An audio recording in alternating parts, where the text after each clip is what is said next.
기도를 드립니다.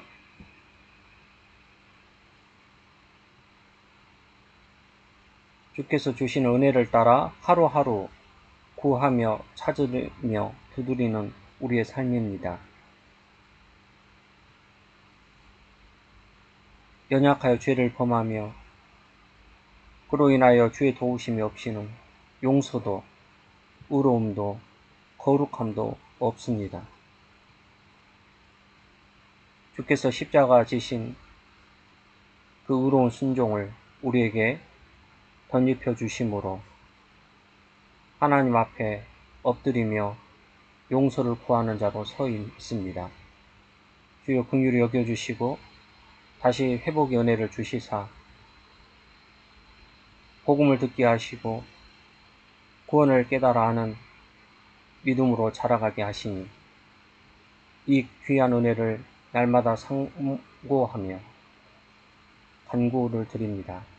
주여 우리를 붙드시고 이 귀한 믿음의 여정을 지속적으로 주의 부르시는 그날까지 살아갈 수 있도록 인도하여 주시기를 구합니다. 때에 따라 하나님의 말씀을 살핍니다. 주께서 우리에게 주신 귀한 진리의 내용을 기록자를 통하여 교회를 통하여 보존하시고 알려주신 것처럼 오늘 그 말씀을 묵상하며 주의 은혜를 간구하는 우리 모두에게 동일한 은혜를 내려 주옵소서. 예수 그리스도 이름으로 기도를 드립니다. 아멘. 하나님 말씀은 로마서입니다. 1장 16절과 17절입니다. 로마서 1장 16절과 17절입니다. 같이 읽습니다. 내가 복음을 부끄러워하지 아니하노니 이 복음은 모두 믿는 자에게 구원을 주시는 하나님의 능력이 됨이라. 먼저는 유대인에게요 그리고 헬라인에게로다. 복음에는 하나님의 의가 나타나서 믿음으로 믿음에 이르게 하나니 기록된 바 오직 의인은 믿음으로 말미암아 살리라 함과 같으니라. 구약 성경 보겠습니다. 하박국입니다. 2장입니다. 하박국 2장 4절 말씀입니다. 하박국 2장 4절 말씀.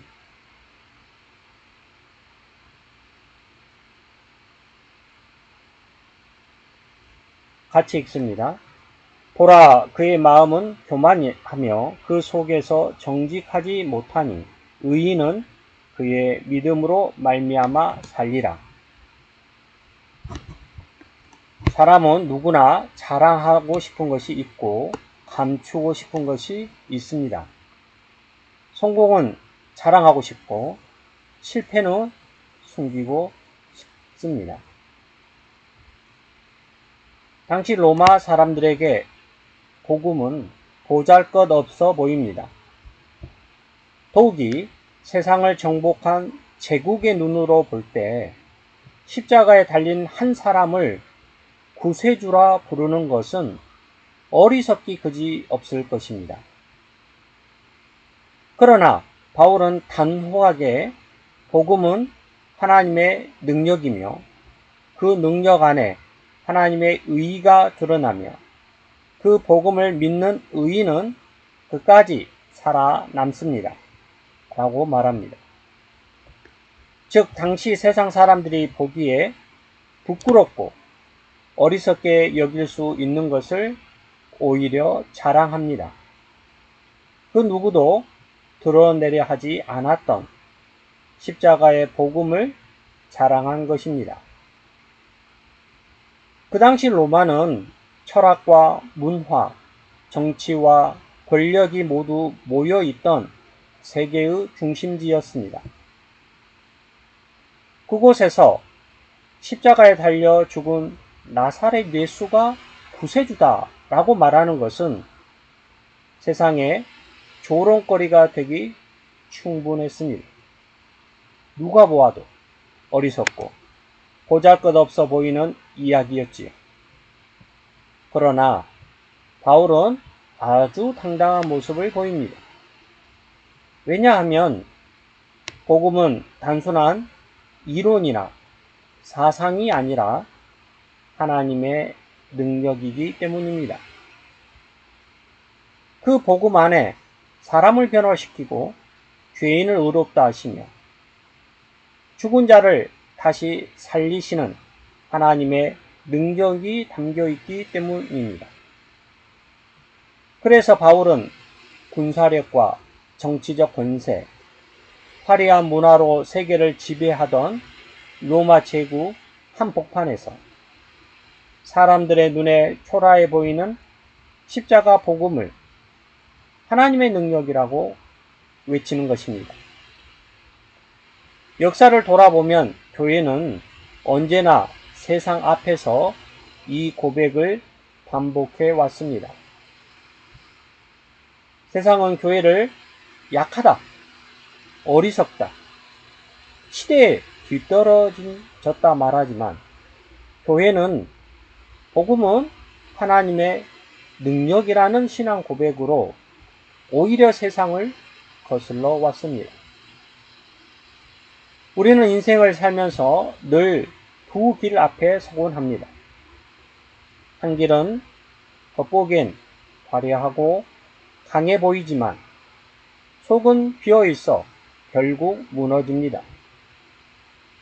다른 길은 초라해 보이고 연약해 보이지만 하나님의 약속 위에 세워져 끝내 살아남는 길입니다.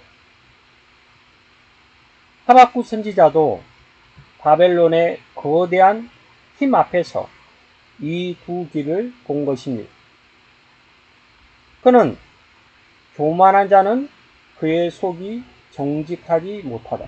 그러나 의인은 그의 믿음으로 살리라고 전합니다. 오늘 본문은 우리에게 이렇게 묻습니다. 어떤 길을 가고 있는가요? 세상이 바라는 길인가요? 아니면 믿음으로 사는 길인가요? 바울의 고백과 하박국의 선포를 통해 다음과 같은 세 가지 주제를 살피려 하는 것입니다. 첫째, 복음은 하나님의 능력이다. 우리가 세상에서 능력이라고 하면 보통 눈에 보이는 힘을 떠올립니다. 돈이 많거나 권력을 가졌거나 혹은 남들보다 뛰어난 지식을 가진 사람을 능력 있는 사람이라 부릅니다. 그런데 바울은 로마라는 제국의 한복판에서 전혀 다른 이야기를 꺼냅니다. 그는 십자가 복음을 가리켜 하나님의 능력이라 말합니다. 생각해 보십시오. 십자가에 달려 죽은 한 사람, 사람들의 눈에는 실패자처럼 보일 수도 있는 예수를 구세주라 말하는 것이 어떻게 능력이 될 수 있을까요? 그런데 바울은 확신했습니다. 복음은 단순히 귀에 좋은 교훈이나 삶의 지혜가 아니라 실제로 사람을 변화시키는 힘이라는 사실을 말입니다. 복음은 죽은 영혼을 살립니다. 절망에 빠진 사람에게 소망을 줍니다. 하나님과 원수였던 우리를 하나님의 자녀로 삼습니다. 이것이 바로 복음의 능력입니다. 빨백 목사님은 복음은 단순한 가르침이 아니라 하나님이 지금도 역사하시는 살아있는 능력이라고 말합니다. 우리가 복음을 전할 때 중요한 것은 우리의 설득력이나 말솜씨가 아닙니다. 성령께서 복음과 함께 역사하시며 실제로 구원의 사건을 일으키시는 것입니다. 이 능력은 특정한 사람에게만 주어지는 것이 결코 아닙니다. 바울은 믿는 자에게는 차별이 없다고 선언합니다. 유대인에게 먼저 주어졌지만 헬라인에게도, 다시 말해 모든 사람에게도 똑같이 주어지고 있습니다. 인종이나 신분, 문화의 장벽을 넘어서서 모든 사람을 살리는 보편적인 능력, 그것이 곧 복음입니다. 그래서 복음은 단지 옛날 이야기가 아닙니다. 지금도 우리의 삶 가운데 살아 역사합니다. 로마에서나 오늘 우리의 자리에서나 동일한 힘을 발휘합니다. 복음은 세상의 힘과는 비교할 수 없는 하나님의 능력인 것입니다. 그리고 그 능력은 오늘 이 자리에서 믿는 우리에게도 동일하게 역사하고 있습니다. 우리는 보통 능력을 돈이나 권력, 지식이나 지혜에서 찾습니다. 그러나 복음의 능력은 다릅니다. 죄인을 변화시키고 죽은 영혼을 살리며 절망의 소망을 주고 하나님과 원수된 우리를 하나님의 자녀로 삼는 힘입니다. 역사 속에서 그 능력이 어떻게 나타났는지 한 가지 예를 들어보겠습니다. 초대교회의 성도들은 로마 제국의 박해 아래서도 복음을 부끄러워하지 않습니다. 콜로세움에서 맹수들에게 던져지면서도 화형대에서 불타는 가운데서 예수는 주님이시다는 고백을 결코 포기하지 않습니다. 세상은 그들을 약하다, 어리석다 조롱하지만 복음의 능력은 오히려 그들의 죽음을 통해 더 크게 드러났습니다. 바로 터툴리안의 말처럼 순교자의 피는 교회의 씨앗이라고 말한 것입니다. 깔백 목사님은 복음은 단순한 가르침이 아니라 하나님이 지금도 역사하시는 살아있는 능력이라고 앞서 말씀을 드렸습니다. 우리가 복음을 전할 때 우리의 설득력이나 말솜씨가 능력이 되는 것이 결코 아닙니다. 복음 자체가 능력인 것입니다. 성령께서 말씀과 함께 역사하실 때 실제로 구원이 일어나는 것입니다. 그리고 이 능력은 특정한 사람에게만 제한되지도 않습니다. 유대인에게 먼저 주어지기는 했지만 헬라인에게도 동일하게 열려 있습니다. 18세기 미국의 대각성 운동을 이끌었던 조나단 에드워즈 목사님은 복음은 문화와 민족을 초월해 모든 이에게 동일한 능력으로 다가온다고 말합니다. 둘째, 복음은 하나님의 의가 드러난다. 바울은 17절에서 복음에는 하나님의 의가 나타나서 믿음으로 믿음에 이르게 하나니라고 말합니다. 그런데 여기서 말하는 하나님의 의는 무엇일까요? 루터 목사님은 이 구절을 읽고 처음에는 두려움에 사로잡힙니다. 그는 수도원에서 매일같이 회개하고 고행하며 의로워지려는 노력을 해왔습니다. 그러나 아무리 예를 써도 마음의 평안을 얻지는 못합니다. 왜냐하면 하나님의 완전한 의 앞에서 그는 스스로가 죄인이라는 사실만 더욱더 분명해졌기 때문입니다.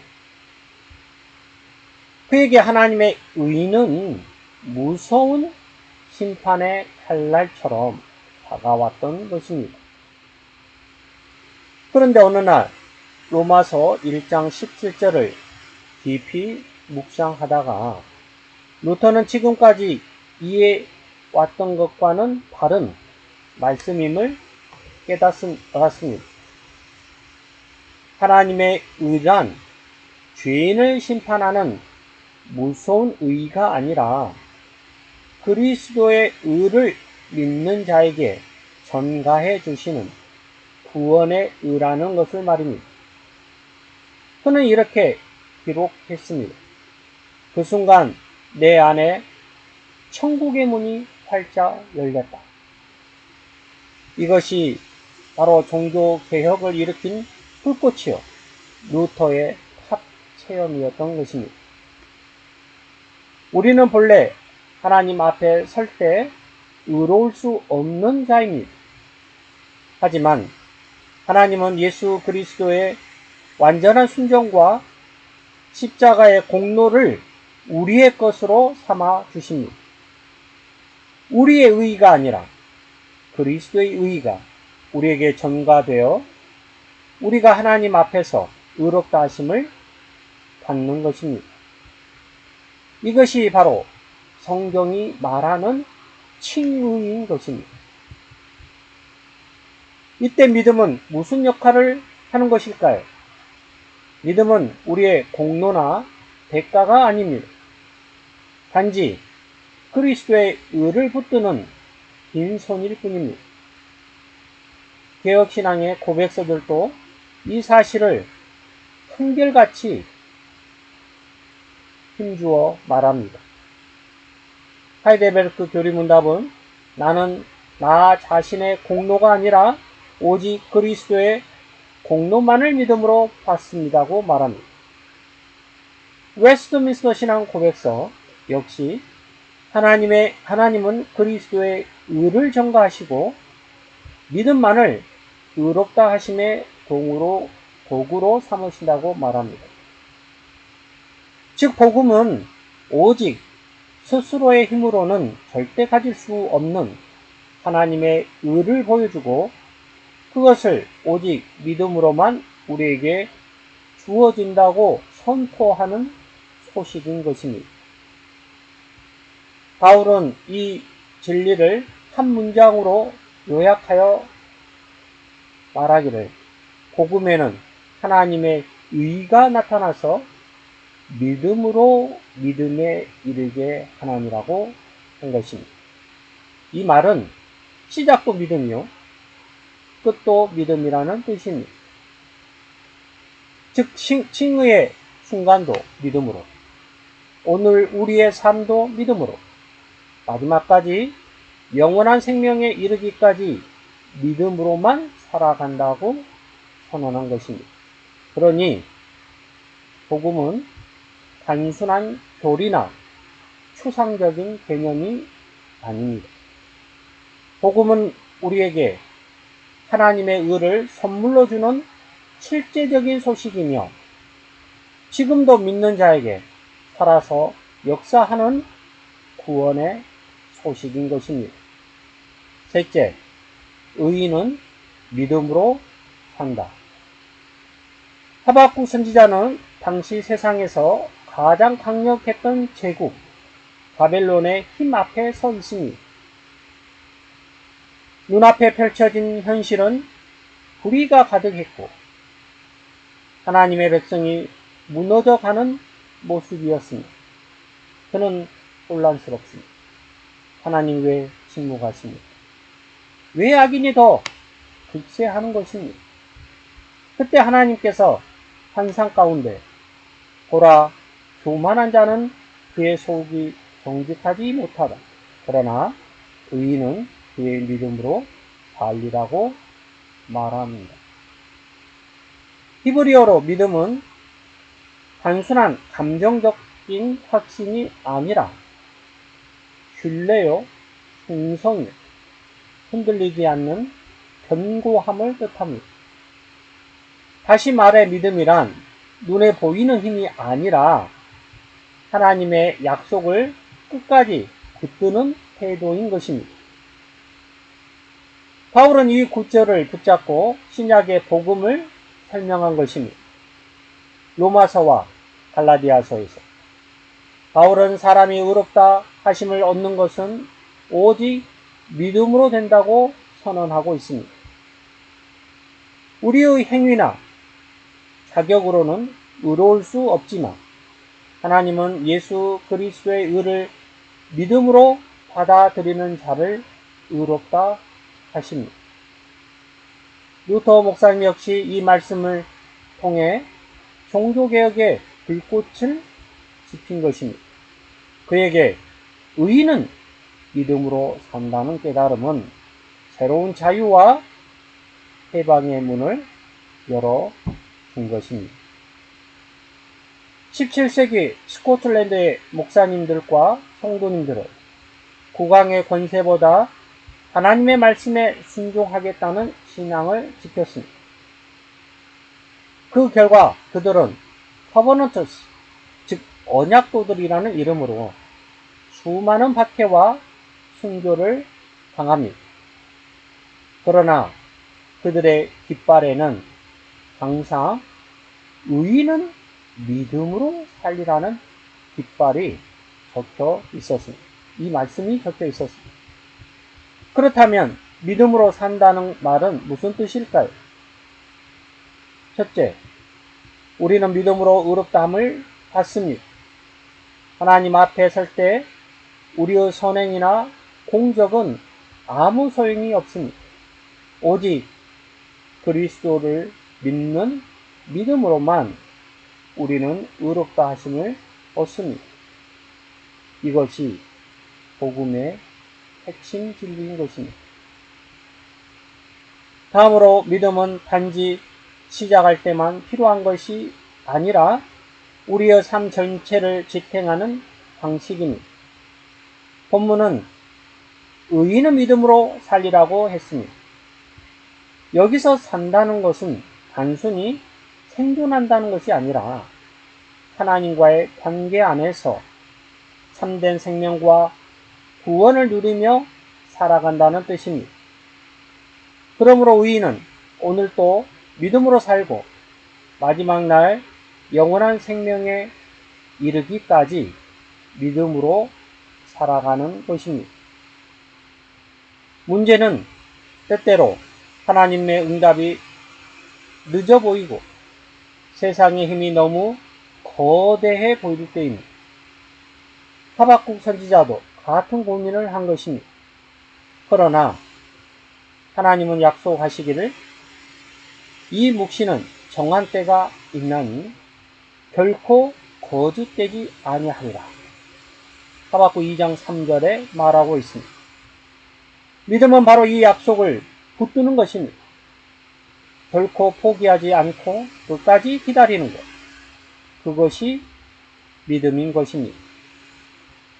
히브리서 10장도 이 구절을 인용하여 우리는 뒤로 물러가 멸망할 자가 아니요 오직 영혼을 구원함에 이르는 믿음을 가진 자니라. 39절 말씀하고 있습니다. 믿음은 순간적인 결단이 아니라 끝까지 버티고 견디는 인내인 것입니다. 흔들릴 때가 있어도 넘어질 때가 있어도 다시 일어나 하나님을 붙잡는 태도입니다. 결국 의인은 믿음으로 산다는 말씀은 이렇게 요약할 수 있습니다. 즉 믿음으로 우리는 하나님 앞에 의롭다 하심을 얻는 것입니다. 믿음으로 우리는 오늘을 살아가는 것입니다. 믿음으로 우리는 끝까지 버티며 장차 영원한 생명에 이르는 것입니다. 그러므로 믿음은 단순히 교리적인 동의가 아닙니다. 믿음은 매 순간 그리스도를 붙드는 신뢰인 것입니다. 그분의 의가 나의 의가 되고 그분의 생명이 나의 생명이 되기 때문입니다. 그래서 믿음은 단지 시작할 때만 필요한 것이 아닙니다. 지금도 믿음으로 살고 마지막 날까지 믿음으로 살아가는 것입니다.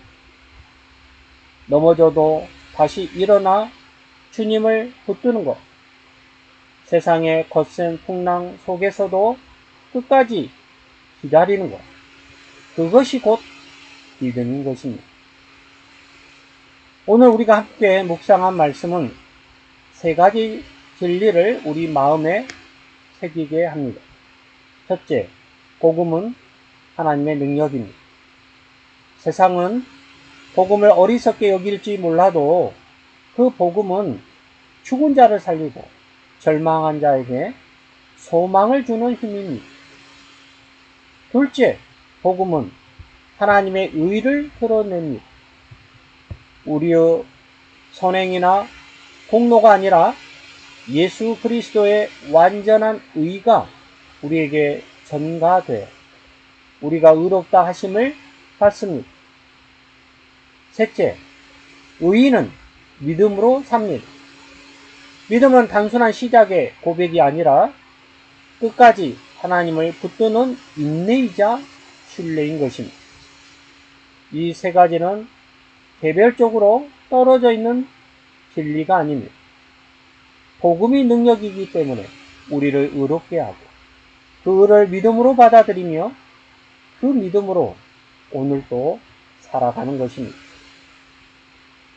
역사를 돌아보면 이 고백이 언제나 교회의 힘인 것을 알 수 있습니다. 초대교회 성도들은 예수는 주님이시다는 고백 때문에 맹수 앞에 던져지고 화형대 앞에 서야 했습니다. 그러나 그들은 두려워하지 않습니다. 왜냐하면 복음이 그들을 살리는 하나님의 능력임을 알았기 때문입니다.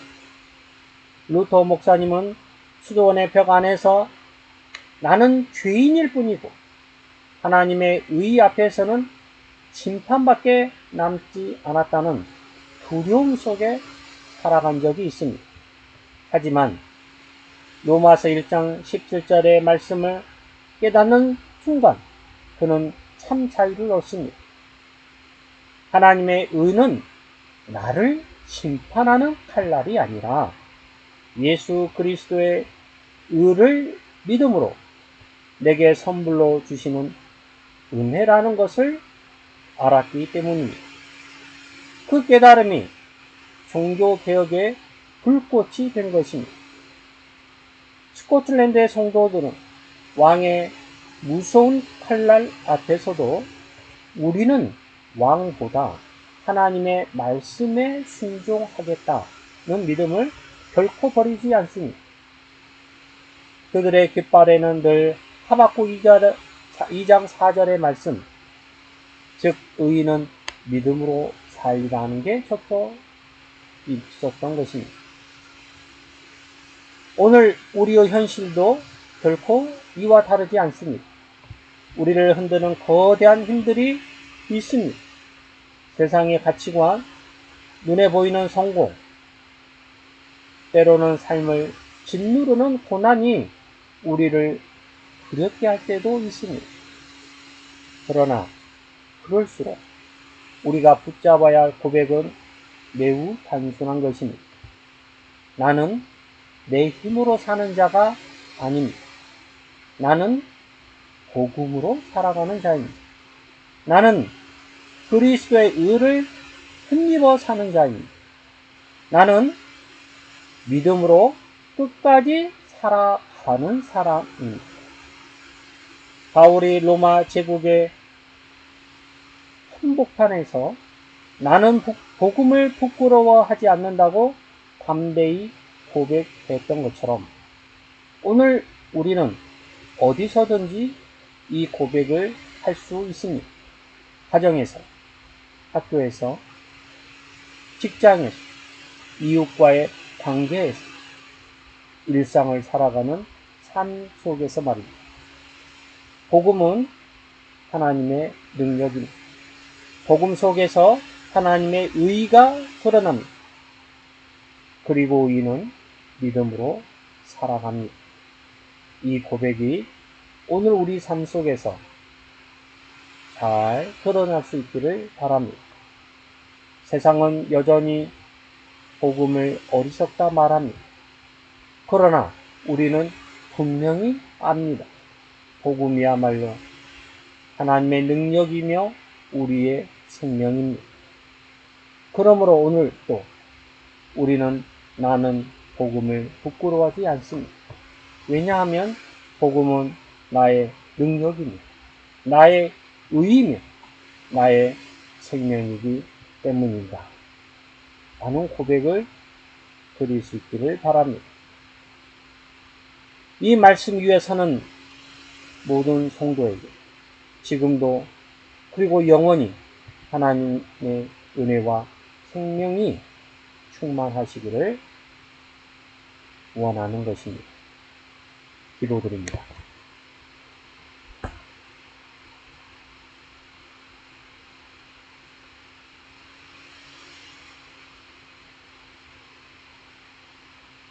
하나님께서는 말씀으로 세상을 창조하시고 말씀이신 예수님이 사람으로 오셔서 구원의 능력을 나타내십니다.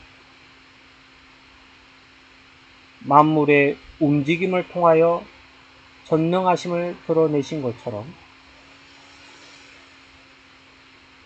죽음과 심판을 피할 수 없는 자들을 다시 거듭난 생명으로 이끄는 참 능력을 나타내십니다. 이것이 우리에게 기쁜 소식이요 복음인 것을 고백합니다. 죄인을 찾아오사 이 구원의 생명을 허락하신 하나님, 이 믿음의 고백으로 다시 오늘을 살아가기를 원합니다. 우리 앞에 있는 현실은 결코 녹록지 않습니다.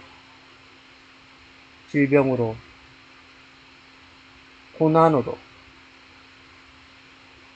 경제적인 어려움이나 사람들과의 갈등으로 인하여 때로는 마음의 병을 얻음으로 연약하기 그지없는 우리인 것을 고백하지 않을 수 없습니다. 주여, 죄인을 찾아오신 하나님, 우리에게 생명을 주시고 다시 굳건한 믿음 위에 소도로 부르시오니 그 부르심에 합당하게 설 수 있도록 우리를 붙들어 주옵소서. 의롭게 하시고 거룩하게 하시는 하나님의 능력의 말씀이 우리의 인격을 통해서 우리의 삶의 현실에서 잘 드러나 변화된 삶으로 나타나기를 원합니다. 주여, 우리를 복음의 증인으로 부르시오니 주어지는 생명 그날까지 전하는 자로, 또 드러내는 자로, 외치는 자로, 나타내는 자로 살게 하옵소서. 주의 도우심을 간구드리오니